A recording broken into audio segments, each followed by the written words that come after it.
A fine good afternoon, everyone. This is Patricia, and I am traveling for history. I am at Lakeview Cemetery today, and this mausoleum caught my eye. Admittedly, I don't know the name Lewis at all. Let's see if I can pan in for you on that. But it's not the name that interested me. It's the doors. We can see that there is a piece of lumber at the top, and there's another piece at the bottom, but the piece at the bottom isn't doing diddly squat, really. I mean, it's, well, I guess it's wedged in on this side, but the other side isn't touching anything. But this one certainly is wedged. And let's see if I can get a view that shows you the state of these doors. As I pan down, you can see the bottom is jutting out, whereas the top is pushed in. As we look at these doors, holy cow, these are very rusty metal doors. Wow. Looking up here, you can see there's a mess of rust up there too, and there's even a pine cone up there. The door's a bit ajar. Well, maybe not too ajar, but although the locking mechanism does not appear to be engaged all that much, if at all. I think you can see that right there. And then looking down a little further, you see that even down here there's some rot, and over here even more rot. It kind of reminds me of some cars I used to have, which were, well, they were rusty, but in worse shape than these doors, stunningly enough. All right, so as I go around, I would say this is granite for the stone, and please correct me in the comments below if I've got that wrong. I do like the cap on the top, that lovely pediment style. I'm talking a lot about Greek Revival style of late, and you'll know what I mean when I put up some more videos.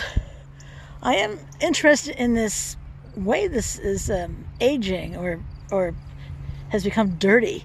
I don't know what has caused that. And if you know, please share in the comments below. I can see that there is some caulking that looks like caulking anyway. I think it's not caulking, it's what's holding the two pieces together. Looks like that's beginning to fail as well. Note that there is a slat up here, hole, and built in, and this one too.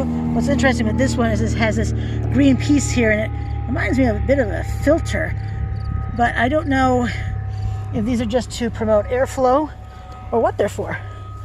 Now, let me let me step away so you can get a better idea of the side of this building.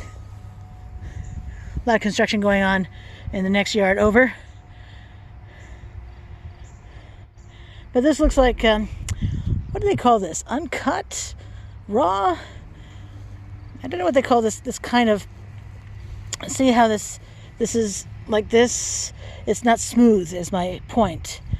And it's that way all the way around.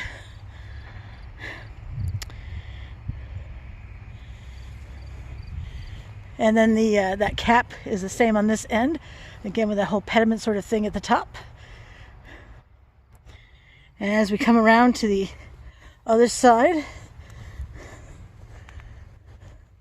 we can see there is another slat at the top and this one down below.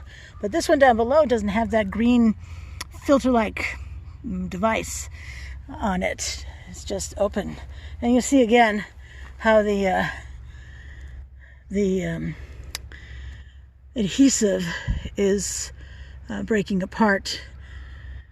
I don't think for a moment this thing is going to fall apart. The granite part anyway. I think the failure is going to come with the doors. Yeah, that is worrisome.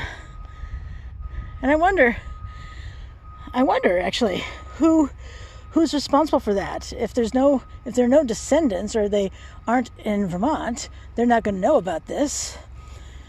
Does it fall to the cemetery to take care of it? I know I saw a gravestone in here, and on the back of the gravestone it said endowed. So I kind of thought that meant that they paid to have the cemetery take care of their stone, but I'm not 100% sure about that. And then I just want to point out these door handles as well. They are very utilitarian. They sort of remind me a bit of a bank vault door handle.